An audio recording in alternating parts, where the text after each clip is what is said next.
ஆண்டவரும் அருமை இரட்சகராக இயேசு கிறிஸ்துவின் நாமத்தினால் உங்கள் யாவருக்கும் என்னுடைய அன்பின் வாழ்த்துக்களையும் ஸ்தோத்திரங்களையும் நான் தெரிவித்துக் கொள்கிறேன்.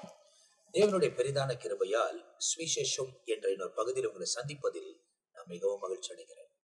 கடந்த நாட்களெல்லாம் கர்த்தர் கண்மணி போல காத்து இந்த மாலை நாம் இந்த வசனங்களை தியானிப்பதற்கு தேவன் உதவி செய்திருக்கிறார். காலையிலிருந்து இந்த மாலை வரை அவர் நம்மை கிருபையாய் வழிநடத்தி கொண்டு வந்தார். சற்று நேரம் வசனங்களை ஆராயவும் வசனத்தை தெரிந்து கொள்ளவும் ஆண்டவர் நமக்கு உதவி செய்கிறார். இந்த சுவிசேஷம் நிகழ்ச்சியில் தேவனால் பயன்படுத்தப்படுகிற தேவனுடைய ஊழியக்காரர்கள் நம் மத்தியில் பரிசுத்த ஆவியின் உதவியோடு கூட வசனங்களை விளக்குகிறதை நாம் பார்த்து வருகிறோம். எல்லாம் தேவன் தந்திருக்கிற திருசபையை நடத்துகிற மூத்த போதகர்கள் நம் மத்தியில் வந்து கர்த்தருடைய வசனங்களை விதைப்பது நமக்கு மிகவும் ஆசீர்வாதமா இருக்கிறது. இதுதான் முதல் பகுதி பார்க்கிறேன் என்று சொல்லக்கூடியவர்கள் இதுக்கு முந்தி பதிவிடப்பட்டிருக்கிற எல்லா பகுதிகளையும் நீங்கள் பார்ப்பீர்கள் ஆனால் அதுல மத்திய எழுதின சுவிசேஷம், மார்க் எழுதின சுவிசேஷம் முடித்து தற்போது லூக்கா எழுதின சுவிசேஷம் 8ஆம் அதிகாரத்தில் நாம் தியானித்துக் கொண்டிருக்கிறோம். போன பகுதியில 39ஆம் வசனம் வரை தியானித்திருக்கிறோம். அதுக்கு முன்ன போடப்பட்ட இருக்கிற பகுதிகள் எல்லாம் நீங்கள் கிரேஸ் டெலிவிஷன் இந்தியா யூடியூப் ஆப்ல நீங்க பார்த்து தெரிந்து கொள்ளலாம். தற்போது இந்த இடத்துல 40ஆம் வசனத்திலிருந்து 56ஆம் வசனம் வரை ஒரு பெண் சொஸ்தமாக்கப்பட்டதை லூக்கா எழுதுகிறதை வேதாகமத்தில் நமக்கு சொல்லப்பட்டிருக்கிறது.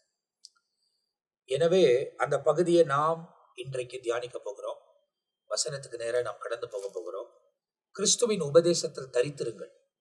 கடைசி மணி நேரத்தில் பிரயாணப்பட்டுக் கொண்டிருக்கிறோம். எல்லா காரியங்களும் நம்முடைய காலங்களிலே வேகமாய் நிறைவேறி வருகிறது. எனவே நிர்விசாரணமா இல்லாதபடி, கைவிடுகிறப்படுகிற கூட்டத்தில் நாம் போய் நிலைத்து நிற்காதபடி, தேவனோடு கூட நித்தியத்துக்குள் பிரவேசிக்கக்கூடியவர்களால் நம்மை நாமே அர்ப்பணித்துக் கொள்ளும் போது ஆண்டவர் தம்முடைய கிருபைகளை நம்முடைய வாழ்க்கையில விளங்க பண்ணுவார். சோ இந்த பகுதியில் இருக்கக்கூடிய முதலாவது பகுதிகளில் 40ஆம் வசனத்திலிருந்து நம்ம மத்தியில ரெவரண்ட் ஜான் பீட்டர் ஐயா அவங்க விளக்க போறாங்க. நம்ம நேரடியா நிகழ்ச்சிக்குள்ள கடந்து போகிறோம். மீண்டும் இந்த ஒரு வாய்ப்பை ஆண்டவர் கொடுத்தார். இந்த வார்த்தைகளை உங்களுக்கு சொல்வதற்கு அவர் கொடுத்த ஜீவனுக்காக கர்த்தருடைய நாமத்திற்கு மகிமை உண்டாகட்டும்.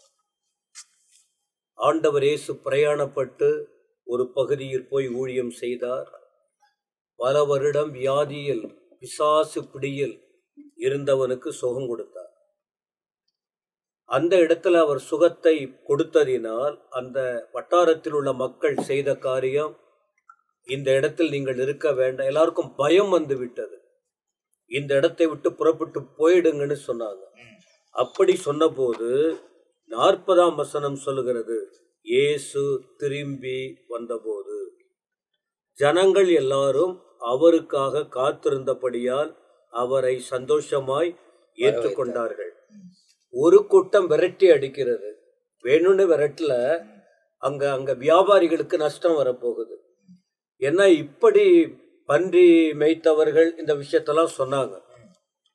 எல்லாத்துக்கும் ஒரு பிரச்சனை வருவதனால பயந்து போய், பயம் வந்ததினால நீங்க போயிடுங்கன்னு சொல்றாங்க.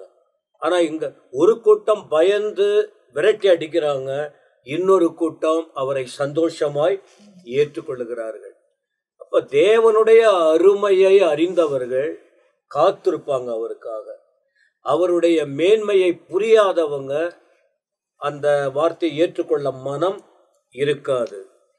அவருக்காக காத்திருந்தாங்க. அப்ப பாருங்க, ஆண்டவர் இயேசுவுக்காக யார் காத்திருக்காங்களோ அவர்கள் வாழ்க்கையில் ஒரு சந்தோஷம் காணப்படும்.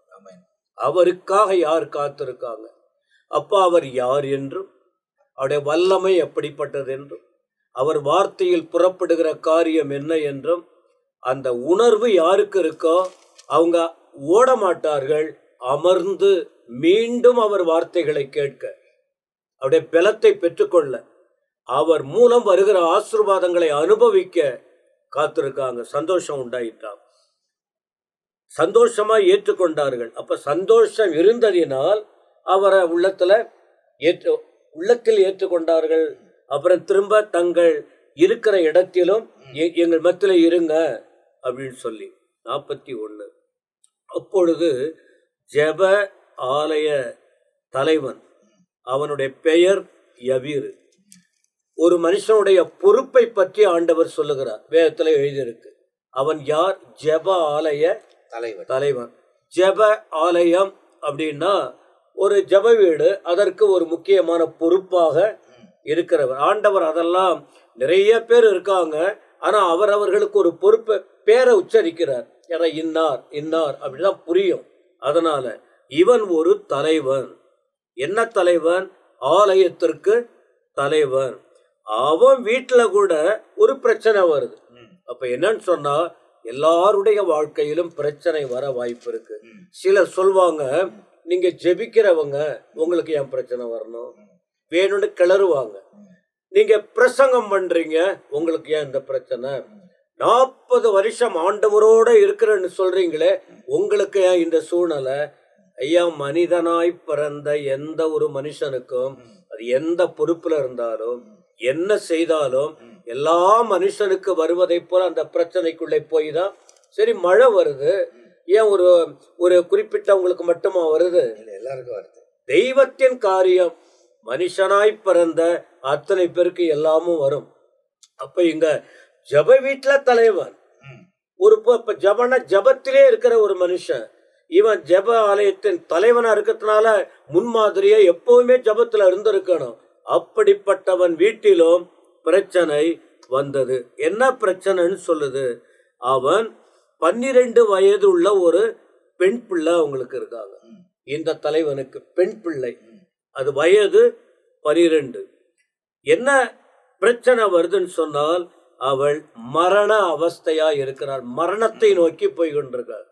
மரண அந்த சூழ்நிலை அவங்களுக்கு அவஸ்தைன்னா அவ்வளவு கஷ்டத்தை கொடுக்குது. நல்லா இருக்கும்போது இருக்கலாம், மரிக்க போற நிலையில் அவங்கள பார்த்தீங்கன்னா அந்த கை கால் இழுப்பதும், அவங்க உடல் தோற்றங்கள் மாறுவதும், முகமெல்லாம் மாறுவதும்.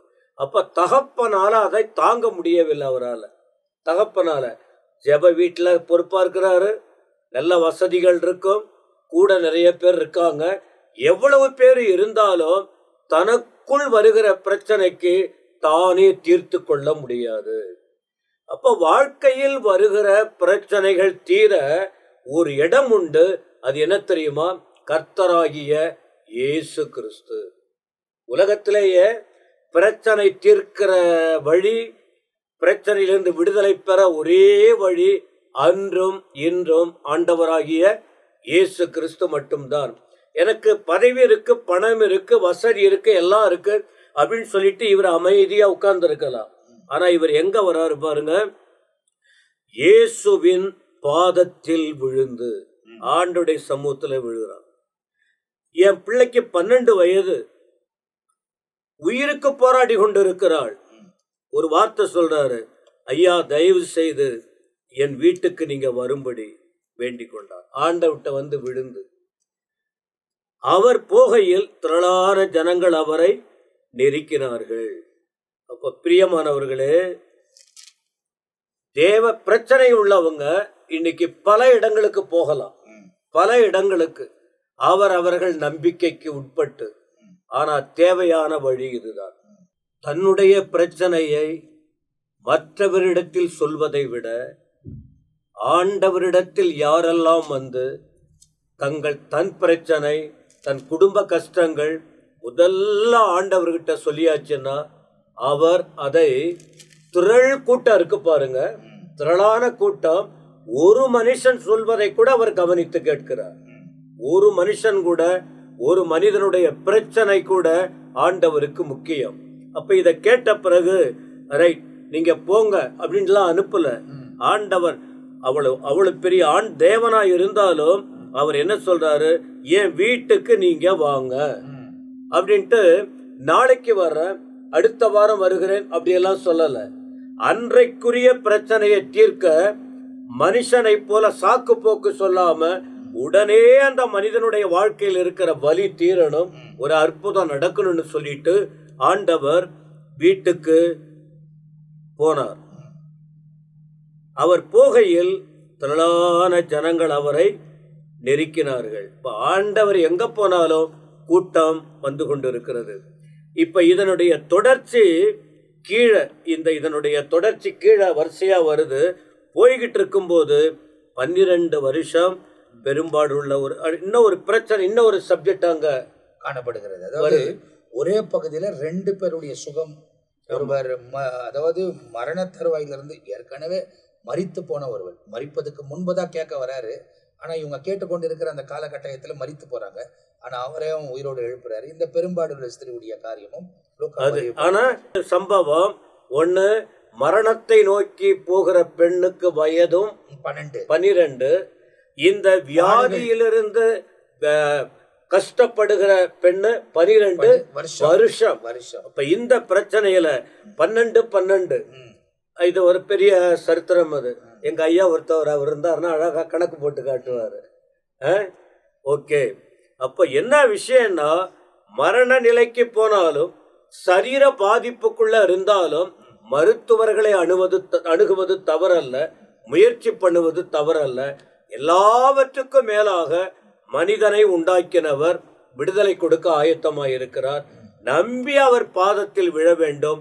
கேட்டு பார்த்தால், விசுவாசித்தால் அற்புதங்களை பெற்றுக்கொள்ள முடியும் என்பதில் சந்தேகமில்லை. முயற்சித்து பாருங்கள், விடுதலையை பெறுவீர்கள். இந்த இடத்துல நீங்க பாத்தீங்கன்னா பாஸ்டர் சொன்ன மாதிரி இந்த சம்பவத்துல 2:12 ஒன்று 12 வயது உள்ள பெண், 12 வயது பெரும்பாடு ஸ்திரீயை குறித்து இந்த இடத்துல வேதத்தில் எழுதப்பட்டிருக்கிறது. 2:12 இந்த இடத்துல எழுதப்பட்டிருக்கிறது. ஒன்று எவரு கூட்டிட்டு போகிற நேரத்துல பெரும்பாடு ஸ்திரீ அந்த இடத்துல தன்னுடைய விசுவாசத்தை காண்பிக்கிறார். அந்த இடத்துல அவளுக்கு என்ன நடந்தது என்பதை தொடர்ச்சியாய் இருக்கிற பகுதியில தெரியப்படுத்தப்பட்டிருக்கிறது. ஆனா இந்த பகுதியில் நீங்க பாப்பீங்கன்னா, இயேசு மீண்டுமாய் வந்தபோது அவரை வரவேற்றார்கள், காத்திருந்தார்கள். எவரோ தன் பாதத்தில் விழுந்து கெஞ்சினான் என்று எழுதப்பட்டிருக்கிறது. அப்போ welcome, waiting and he fell down at Jesus' feet and begged him என்பதா எழுதப்பட்டிருக்கிறது. 3 சம்பவத்தை அந்த முதல் பகுதியில் நம்ம பார்க்க முடிகிறது. வரவைங்க, அவருக்காய் காத்திருங்க, அவர் பாதத்தில் விழுந்து நாம் கேட்க வேண்டும் என்பதை இதுல நாம் தெரிந்து கொள்கிறோம். இதுக்கு அடுத்த பகுதியில் தொடர்ந்து கீழே என்ன நடக்கிறது என்பதை குறித்து நம்ம மத்தியில ரெவரண்ட் ஜெயக்குமார் ஐயா பேச போறாங்க. நம்ம கவனிக்கணும். கர்த்தருடைய நாமம் மகிமைப்படுவதாக. லூக்காவின் புத்தகம் 8ஆம் அதிகாரத்துல 40ஆம் வசனத்தில் இருந்து 56ஆம் வசனம் வரைக்கும் 2 சம்பவத்தை மையமாக வைத்து தேவ ஆவியானவர் கிறிஸ்து இயேசு வாழ்ந்த நாட்களிலே அவர் செய்த அற்புதத்தையும், மரித்து போன ஒரு பெண்மணியை உயிரோடு எழுப்பின காரியத்தை ஆண்டவர் இந்த நாளிலே நாம் தியானிக்கும்படியாக பரிசுத்த ஆவியாக தேவன் நமக்கு எழுதப்பட்ட ஒரு விலையேறப்பட்டதான ஒரு சம்பவமாக இருக்கிறது. அதில் நாம் பார்க்கிற பொழுது எவரு என்றதான ஒரு ஜெப தலைவன், ஜெப ஆலய தலைவன். அப்போ வேதத்துல தேவ ஆலயம் என்பது வேறு, ஜெப ஆலயம் என்பது வேறு. தேவ ஆலயம் என்பது இஸ்ரவேல் தேசத்துல எருசலேமில் இருக்கிற அதுதான் தேவ ஆலயம். வருஷத்துக்கு ஒரு முறை இஸ்ரவேல் ஜனங்கள் உலகம் முழுவதுமாக வியாபார நிமித்தமாக, வேலை நிமித்தமாக எங்க குடிபெயர்ந்திருந்தாலும் வருஷத்துக்கு ஒரு முறை தேவாலயத்துக்கு வந்து மோசையின் மூலமாய் கொடுக்கப்பட்ட நியாய பிரமாணத்தின்படி தங்கள் பாவ நிவர்த்திக்காக ஆடுகளை மாடுகளை வாங்கி பலி செலுத்துகிற ஸ்தலம்தான் தேவாலயம். ஜெப ஆலயம் என்பது என்றால் இஸ்ரவேல் மக்கள் எங்கெல்லாம் சென்று வாழ்கிறார்களோ அந்த இடத்துல ஆண்டவரை தொழுது கொள்ளும்படியாய், ஜெபிக்கும்படியாக ஜெப ஆலயங்களை கட்டி கொண்டார்கள். சுத்தி கட்டி கொண்டார்கள். இல்ல, உலகம் முழுவதும் அவர்கள் எங்கு போனாலும் தாங்கள் வாழ்கிற இடத்துல ஆண்டவரை தொழுது கொள்ளும்படியாய், தொழுது கொள்ள வேண்டும், ஜெபிக்க வேண்டும், ஆராதிக்க வேண்டுமை தவிர பலி செலுத்துகிற ஸ்தலம் அல்ல. அப்ப வேதத்தை பார்க்கும் பொழுது தேவ ஆலயம் என்பது வேறு, ஜெப ஆலயம் என்பது வேறு. பலி அவங்க எருசலேம்ல செலுத்தணும். ஆனா ஜெப ஆலயம் எல்லா இடங்களிலும் எல்லா உலகம் தொழுது கொள்ளலாம். நம்முடைய தேசத்துல கூட ஜெப ஆலயம் உண்டு. உலகம் முழுவதுமாய் யூத மக்கள் எங்கு சென்றாலும் ஜெப ஆலயத்தை கட்டி தேவனை தொழுது கொண்டார். அதற்கு பேர் ஜெபாலயம். இதை நாம் பார்க்கணும் சொன்னாக்கா கத்தோலிக்க மார்க்கத்துல பார்க்க முடியும். ஞாயிற்றுக்கிழமை அவர்கள் தேவாலயத்துக்கு செல்வார்கள். மற்ற நாளிலே தாங்கள் இருக்கிற இடத்திலே குருசடி என்று ஒன்று அமைத்து அவர்கள் ஜெபிக்கிற ஒரு வழக்கமாக இருக்கிறது. அந்த பேட்டர்ன் தான் அதனுடைய ஓகே பேட்டர்ன் தான் அது நடைமுறையில இருக்கிறது. சரி. அப்படி ஜெப ஆலயத்தினுடைய தலைவன் ஒருவன். ஏங்க ரொம்ப கொஞ்சம் யோசிக்கணும். அந்த நாட்களிலே இயேசுவை யூதர்கள் ஏற்றுக்கொள்ளவில்லை. ஏற்றுக்கொள்ளாமல் அவர் தச்சனுடைய மகன் அல்லவா, மரியாள் யோசேப்பினுடைய மகன் அல்லவா, இவருடைய சகோதர நம்மோடு கூட இருக்கிறார்கள் அல்லவா என்று அவரை பகைக்கிற கூட்டம் இருக்கிற மத்தியில ஜெப ஆலயத்தினுடைய தலைவன் அவனே வசனம் சொல்லுது, அவன் வந்து இயேசுவின் பாதத்திலே விழுந்து, இயேசுவின் பாதத்திலே விழுந்து அவரை தொழுது கொண்டான் என்று சொல்லி பார்க்கிறோம். அப்படி என்றால் இவைகள் எல்லாம் மற்றவர்களுக்கு ஒரு முன் அடையாளமாகவே இருக்கிறது. ஜெப ஆலயத்தினுடைய தலைவனே வந்து இயேசுவை இரட்சகராக ஏற்றுக்கொண்டு அவர் பாதத்தில் விழுந்து அவன் தொழுது கொண்டான் என்று சொல்லி பார்க்கிறோம். அவன் தொழுது கொண்டதுக்கு ஒரு காரியம், அவனுடைய மகள் மரண வேதனையில் இருக்கிறாள், அவளை சுகமாக்க வேண்டும் என்று இயேசுவை நம்பி பாதத்தில் விழுந்து தொழுது கொண்டார். இது எதை காட்டுகின்ற சொன்னா, தாய் தகப்பனுக்கு தான் தெரியும், பெற்ற பிள்ளைகளுக்கு. இந்த தகப்பன் யாருக்காக இயேசுவின் பாதத்தில் விழுந்தார்? தனக்காக அல்ல, தன் குடும்பத்துக்காக அல்ல, தாம் பெற்ற பிள்ளைக்காக. இதுல நாம் கற்றுக்கொள்ள வேண்டியது, இந்த கடைசி நாட்களிலே பிள்ளைகளை வளர்த்து ஆளாக்க வேண்டியது ரொம்ப கடினமான ஒரு சூழ்நிலையில நாம் ஏன்னா செல்போன் என்பது உள்ளங்கரத்திலே உலகத்தில் இருக்கிற அத்தனை பாவங்களை பார்க்கக்கூடிய தன்மையிலே வந்து விட்டது. இப்படிப்பட்ட நெருக்கத்திலே தாய் தகப்பன் ஸ்தானத்தில் இருக்கிறவர்கள் பிள்ளைகளை காக்க வேண்டியது நம்மேல் விழுந்த கடமை. இதோ பிள்ளைகள் கர்த்தரால் வரும் சுதந்திரம் என்று சொல்லப்பட்டு இருந்தாலும் அந்த பிள்ளைகளை வளர்த்து ஆளாக்கி கரை சேர்க்க வேண்டியது தாய் தகப்பன் மேல் விழுந்த கடமை. அதனால இயேசுவின் பாதத்தில் விழுந்து ஜெபிக்கிறதை விட வேற வழி நமக்கு இல்லை. ஏன்னா அவர் தான் காக்கிறவர். இஸ்ரவேலை காக்கிறவர் உறங்குவதும் இல்லை, அவர் தூங்குகிறதும் இல்லை. இந்த கடைசி நாட்களிலே பிள்ளைகளுக்காக தாய் தகப்பன் ஸ்தானத்தில் இருக்க பாருங்க. ஜெப ஆலயத்தினுடைய தலைவன் ஒரு உயர்ந்த ஒரு ஆலயத்தினுடைய பகுதியில அவர் ஊழியம் செய்தாலும் இயேசுவின் பாதத்தில் யாருக்கென்றால் தன் பிள்ளைக்காக. அப்ப இப்படிப்பட்ட சமயத்திலே இயேசு தன் வீட்டுக்கு வரும்படி அவர் அழைக்கிறார். இயேசு புறப்பட்டு போகிற வேளையிலே இன்னொரு சம்பவம் அங்கு இருக்கிறது. யார் என்று சொன்னால் பெரும் பாடு உள்ள ஸ்திரீ. அதை குறித்து மார்க்கின் புத்தகம் 5ஆம் அதிகாரத்தில் கூட 25ஆம் வசனத்தில் இருந்து அங்கு தெளிவாக சொல்லப்பட்டிருக்கிறது. அப்பொழுது எப்பொழுது அவர் யாவிரு என்ற அந்த ஜெப ஆலய தலை வீட்டுக்கு புறப்பட்டு போய்கொண்டிருக்கிற சமயத்திலே நடந்த இன்னொரு சம்பவம். அது 12 வயது உள்ள மகள், இது 12 வருஷமாக பெரும்பாடு உள்ள ஸ்திரீ. ரெண்டுமே ஒன்றாதான் இருக்கிறது. ஏன்னா அவள் மரண அவஸ்தையில் இருக்கிறார், இவளும் மரண அவஸ்தையில் தான் இருக்கிறார். ஏன்னா அந்த எவரிஸ் ஆண்டவரே என்னுடைய மகள் மரண வேதனையில் இருக்கிறாள் என்று தான் அழைக்கிறார். இந்த பெரும்பாடு ஸ்திரீ 12 வருஷம் இரத்தப்போக்கு என்ற ஒரு வியாதி. அப்படிப்பட்ட ரத்தத்தினா உயிர் இருக்கிறது, உயிர் போய்கொண்டு இருக்கிறதான ஒரு வியாதி. அப்படிப்பட்ட வியாதி வசனம் சொல்லுது.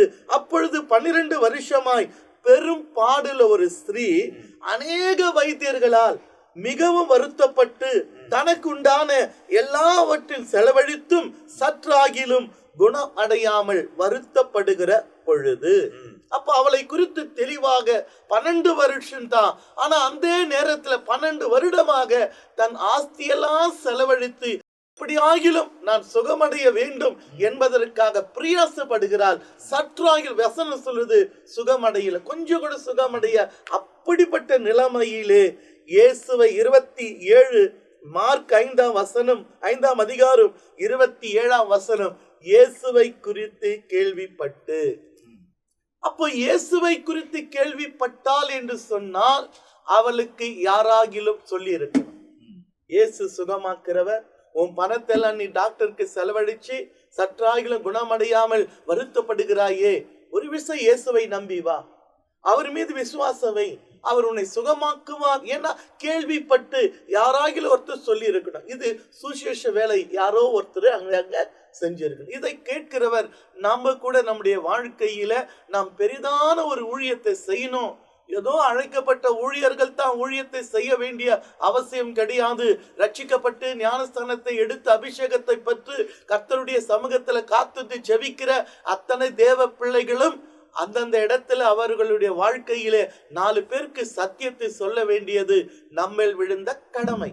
அப்படி செய்யும் பொழுது நிச்சயம் அந்த விதைக்கிற விதையாகப்பட்டது நல்ல நிலத்தில் விழுகிற விதையை போல் இருந்து ஒரு நாளிலே பலன் கொடுக்கிறதை நம்மால் பார்க்க முடியும். இப்ப நம்மளால ரட்சிக்கப்பட்டனா ஒரு நெருக்கத்தில் இருக்கிற வேளையிலே யாரோ ஒருவர் நமக்கு சத்தியத்தை சொல்லி இருக்கிறார், யாரோ ஒருவர் இயேசுவை நமக்கு சொல்லி இருக்கிறார். அது நிமித்தம் தான் நம்முடைய நெருக்கத்திலே அவரை நம்பினால் போதும் நமக்கு ஒரு அற்புதம் நடக்கும் என்ற விசுவாசத்தினாலே அவரை நம்பி வந்தவர்களா உலகத்தில் இருக்கிற அத்தனை பேர்களும். அப்படிப்பட்ட ஒரு பெண்மணி தான் 12 வருஷமாய் இவளுக்கு இயேசுவை குறித்து கேள்விப்பட்டு அவங்க அம்மாவுடைய விசுவாசம் பாருங்க, அவருடைய வஸ்திரத்தை ஆகிலும் தொட்டால் நான் சுஸ்தமாவேன். அவளுக்குள்ள ஒரு விசுவாசம் வருது. இயேசு கிட்ட முன்பாக முழங்கால் படியிட்டு, இயேசுவே நான் 12 வருஷங்களாக வியாதியில் இருக்கிற, டாக்டர்களா கைவிடப்பட்டு தள்ளப்பட்டு இருக்கிற, என்னை சுகமாக்கும் என்று அவர் ஜெபிக்கவில்லை. இயேசுக்கு தெரியாமலே அவர் போகும் பொழுது அவருடைய வஸ்திரத்தை தொட்டால் போதும் நான் என்ன ஆவேன், சொஸ்தமாவேன் என்று அவள் உள்ளத்திலே ஏற்பட்ட விசுவாசம்.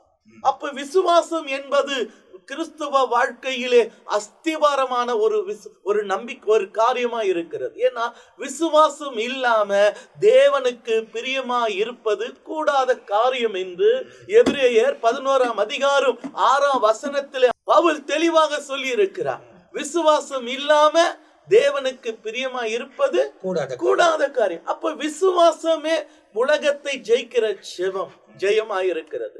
நீ விசுவாசித்தால் தேவனுடைய மகிமை காண்பாய்.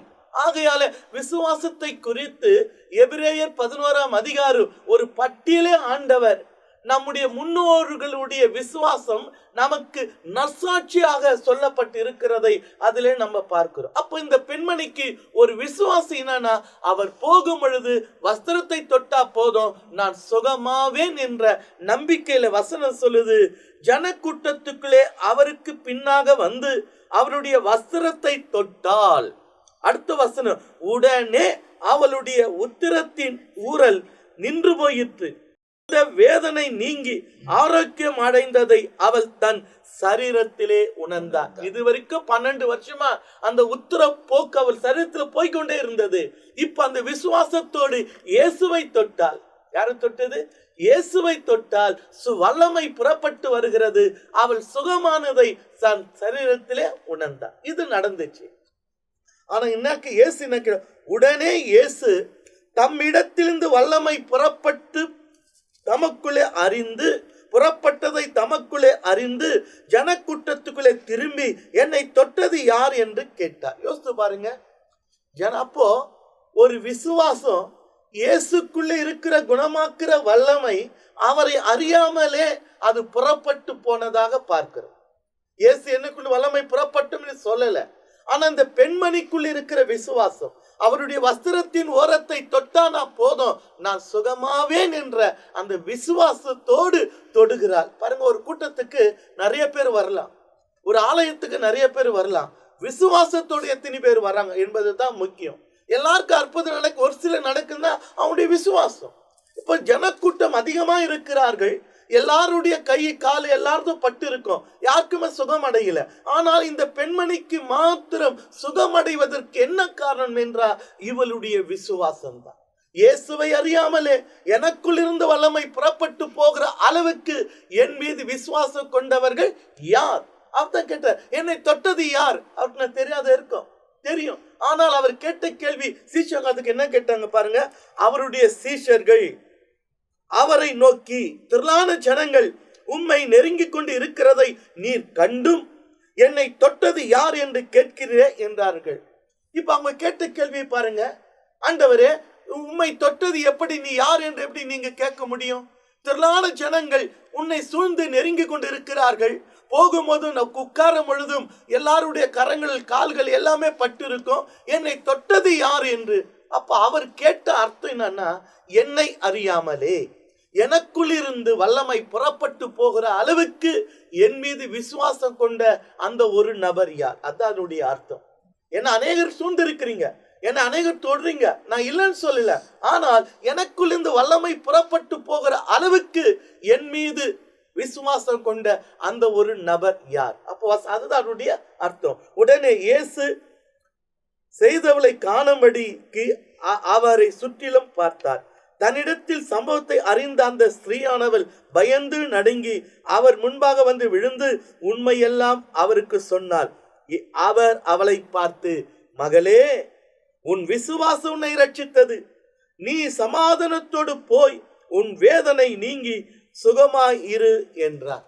அந்த பெண்மணி பார்த்து இயேசு சொன்ன ஒரே ஒரு வார்த்தை, மகளே, உன் விசுவாசம் உன்னை ரட்சித்தது. இந்த பார்த்து கொண்டிருக்கிற அன்பான தேவ பிள்ளையே, உன் விசுவாசம் தான் இந்த நாளில உன் வாழ்க்கையில ஒரு அற்புதத்தை கொண்டு வரும். யாரு விசுவாசம் என்பது நம்பப்படுகிற உறுதியும் காணப்படாதவர்களின் நிச்சயமாய் இருக்கிறது. விசுவாசம் இல்லாம தேவனுக்கு பிரியமாய் இருப்பது கூடாத காரியம். நீங்கள் ஜெபத்தினால் எவைகளை கேட்பீர்களோ அவைகளை பெற்றுக்கொண்டோம் என்று விசுவாசிகளின் ஆண்டவர் சொல்லி இருக்கிறார். விசுவாசிக்கிறவன் பதறான், விசுவாசிக்கிறவனுக்கு எல்லாம் கூடும். நீ விசுவாசித்தால் தேவ மகிமை காண்பாய். ஆகையாலே இந்த பெண்மணி 12 ஆண்டுகள் தன்னுடைய சொத்தெல்லாம் விற்று செலவிட்டு சற்றாயில குணமடையல. ஆனா விசுவாசமே அவளை குணமாக்கியது. அதனால் பல ஆண்டுகளாய் பல நேரமாய் ஒரு அற்புதம் நடக்கலையே, ஒரு வழியே திறக்கலையே என்று கலங்குற உனக்கும் எனக்கும் தேவை ஒரு விசுவாசம். நீ விசுவாசிப்பாயானால் கர்த்தர் நிச்சயம் இதே நாளிலே இதை காண்கிற வேளையிலே உன்னுடைய விசுவாசம் மனுஷனை அல்ல தேவனை சார்ந்து இருக்கட்டும். அவருடைய வார்த்தைகளை பிடித்து ஜெபிக்க ஆரம்பிங்கள். கர்த்தர் ஒரு அற்புதத்தை செய்ய இன்றும் மாறாத தேவனாக அவர் இருக்கிறார். இந்த இடத்துல நீங்க பாத்தீங்கன்னா 12 வயது உள்ள ஒரு பெண், எவ்வொரு உடைய மகள், அவள் மரண படுக்கையில் இருக்கிறார் என்பதை தகப்பன் அறிந்து இயேசுவின் பாதத்தில் விழுந்து தன் வீட்டுக்கு அழைத்து செல்கிறார். அழைத்து செல்லக்கூடிய அந்த பாதையில் அவர் அழைத்து சென்று கொண்டிருக்கிறார். அவர் கேட்டு எஞ்சி கூட்டிட்டு போயிட்டு இருக்கிறார். இயேசுவும் போறார் அவங்க வீட்டுக்கு அந்த பிள்ளைய பார்ப்பதுக்கு. நடுவுல 12 வருஷமாய் பாதிக்கப்பட்ட இந்த பெண் அந்த இடத்துல விசுவாசத்தோடு கூட அந்த வஸ்திரத்தின் ஓரத்தை தொட்டால் இயேசுடைய வல்லமை புறப்பட்டது என்பது எழுதப்பட்டிருக்கு.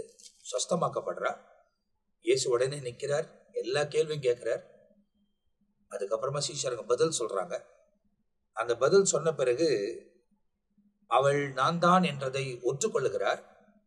அப்போ அவளை பார்த்த உடனே கடிந்து கொள்ளாமல், மகளே, உன் விசுவாசம் உன்னை ரட்சித்தது என்பதை இயேசு அவளுக்கு மனதுருகினார் என்பதை வேதத்தில் எழுதப்பட்டிருக்கு. அவள் பூர்ணமா சுகமாக்கப்பட்டார். அதை தொடர்ந்து எவ்வொரு வீட்டுக்கு அவர் கடந்து போகிறார். எவ்வொரு வீட்டிலிருந்து ஒரு செய்தி அவருக்கு வருகிறது. ஸோ இந்த காரியத்தை நாம் பார்க்க போகிறோம். எனவே ஏறக்குறைய நமக்கு 1/2 மணி நேரம் முடியுது. ஏன்னா இந்த காரியத்தை நம்ம மத்தியில் ரெவரண்ட் மெல்கிசேதேக்கை அவங்க பேசணும். ஆனால் அது ரொம்ப லாங்காக கொஞ்சம் எக்ஸ்பிளைன் பண்ண வேண்டியது இருக்கிறதுனால அடுத்த பகுதியில் அவைகளை நாம் தியானிக்க போகிறோம். அப்போது உங்களுக்கு ரொம்ப துல்லியமாக, ரொம்ப சுருக்கமாக அதை சொல்லி முடிச்சிட்டோம்னா சரியா இருக்காது. நடக்கிற இந்த சம்பவத்தை ஃபுல்லாக கன்க்ளூட் பண்ணுவதற்கு ரெவரண்ட் மெல்கிசேதேக்கை அவங்க மத்தியில் பேசுவாங்க. ஆனால் அடுத்த பகுதியில் அவைகள் உங்களுக்கு ஒளிபரப்பப்படும். எனவே இந்த நிகழ்ச்சியை பார்த்து கொண்டிருக்கிற நீங்கள் வசனத்தின் ஆதாரத்தில் உறுதியில் நடங்க, விசுவாசிங்க. இயேசு கிறிஸ்து மேன்மையான காரியங்களை செய்வார். அவரை விசுவாசிக்கிறவன் கட்டாயம் மகிமையை காண்பார். ஆண்டவரை விட்டு விலகாதீங்க, இயேசுவை பின்தொடருங்க. ஆண்டவர் தம்முடைய கிருபைகளை நம்முடைய வாழ்க்கையில விளங்க பண்ணுவதற்கு அவர் உண்மை உள்ள தேவனா இருக்கிறார். மீதியான காரியங்கள் அடுத்த பகுதியில் பார்க்க போகிறோம். நாங்கள் எல்லாம் உங்ககிட்ட விடைபெறுகிறோம். கர்த்தர் உங்களை ஆசீர்வதிப்பாராக. ஆமென்.